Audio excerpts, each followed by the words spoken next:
Donald Trump and his pathetic band of white, privileged, criminal businessmen, I would like to say to him, niet, sir, niet, niet, niet. Behold the new face of the Democratic Party.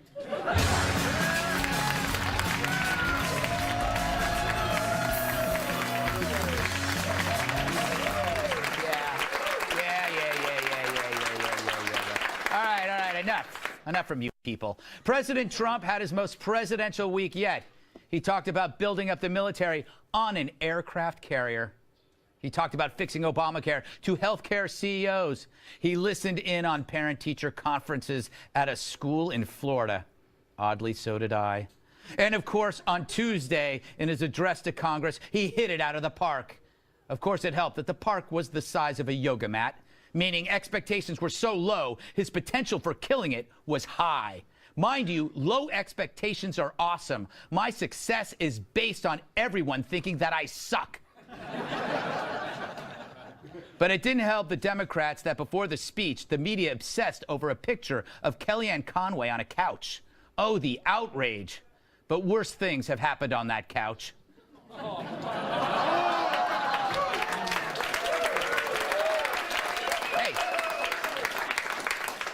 Just to clarify, rumor has it that for 1 year, Bill Clinton actually disguised himself as the couch.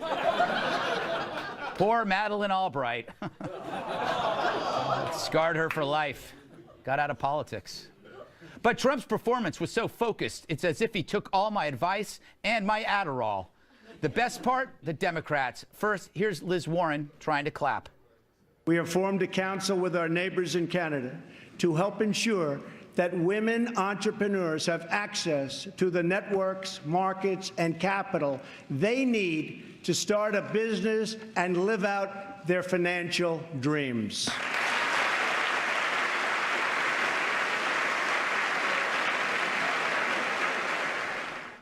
She didn't hear it. Guess Donald should have used smoke signals.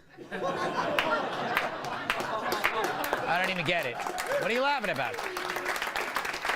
And then there was Nancy. Americans purchase their own coverage through the use of tax credits and expanded health savings accounts.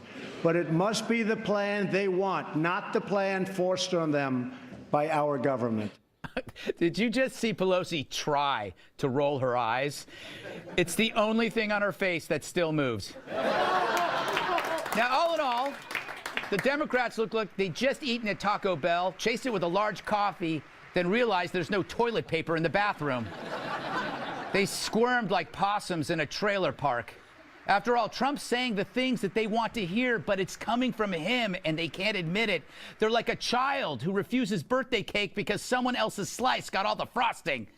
And that's Donald Trump. Debbie Wasserman Schultz and Keith Ellison. Look at them.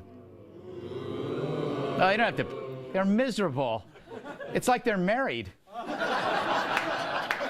And on the worst carnival cruise ever. Their faces tighter than Michael Moore's yoga pants. Meanwhile, outside the hall, Rosie. Even if our major media companies will not call him a liar, we will. He lies! He lies! He lies! That's what you call persuasive. I'm pretty sure I once gave her money on the subway. Then the post-debate response.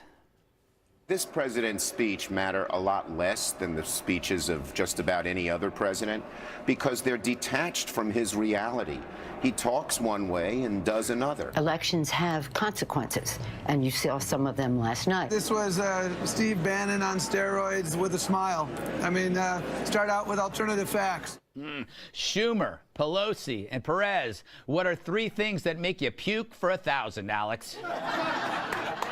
And finally, what about that rebuttal? I'm a proud Democrat, but first and foremost, I'm a proud Republican and Democrat and mostly American. What does that mean? Mostly American. What else are you? Vulcan, a Trifid, I don't know. Also, you got to check out the people behind him. Were they held at gunpoint?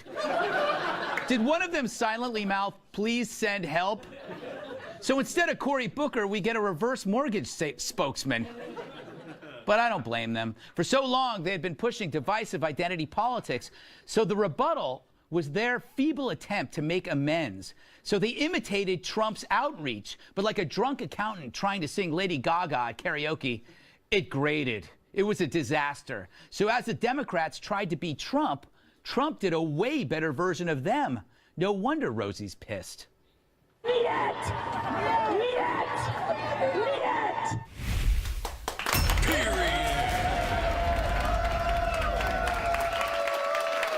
you. Thank you.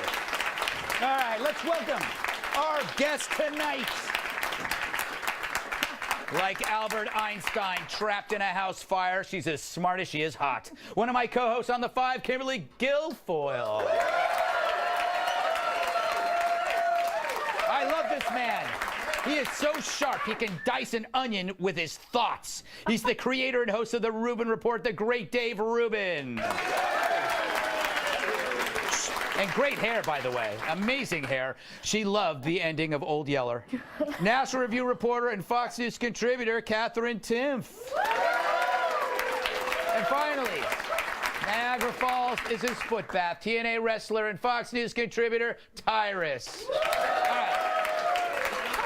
All right, I'm going to go down this thing. Kimberly, we've been talking about this all week. What can you add to this conversation that we haven't said already about his performance? Yeah, no, I love that whole opening. That was fantastic. I'm truly frightened by Rosie, though. I don't know. But listen, I think Trump's actually, ultimately, he's won the week, because when you see people acting hysterically like that, and they're trying to make up these fake controversies when we know the Dems have been hanging out with the Russians just as much, you say to yourself, wow, they must be really terrified. They'll lie, they'll cheat, they'll steal, they'll make up anything to try to undermine his presidency. So when you have President Trump giving an amazing, probably the best speech that he's given at the joint session of Congress, and then you have him speaking in front of the military, looking presidential again, he's owning 45, and it's really unclear what the Democrats are even accomplishing at that point. And you said it, like, look, this is the new mascot of the Democratic Party.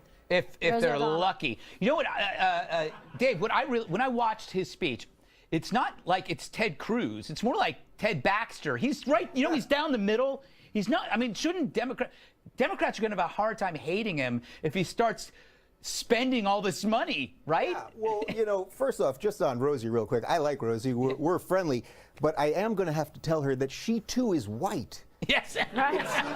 It seems to me that perhaps some of these people constantly complaining about white people need a mirror, or they're having some issues with lighting. Yeah. That said, we live in probably the dumbest time in the history of man right now, and I'd like to say I contributed to that. Yeah, I have no doubt I've been part of it. But I get all my information from Twitter, and I was on Twitter after the speech, and I can confirm that half the country thought it was the greatest thing ever, and half the country thought it was completely insane, and we're doomed. Yeah, that point, I believe it's somewhere in the middle, because nothing is ever as great as it is, or as bad. It's a little mix of both, Kat. Am I right? Go ahead and speak to something that I didn't even mention. Well, absolutely, you're right. Thank you. People who thought the speech was awful, I mean, there's certain things in it that just you can't say are awful. He said a lot of wonderful things. I do think that the Democrat, Republican, Americanish guy stole the show. I think that was the funniest thing I've ever seen. Weird. I am often tempted, because this show is like a little later, to have a drink before the show. Right. And now I'm going to remember that guy and just go, nope. So, save my career. In the khakis. Can I just say how funny it is that I don't know his name? Yeah. Do any of us know his name? Do you know his name? Thank It must God be for written there. that. Where did they come up with this guy? Which one? Which one? Nobody The guy that wanted gave the rebuttal. Oh, yeah, no, he's a former governor. I was like, I didn't even know who you were talking about, because I already forgot who he was.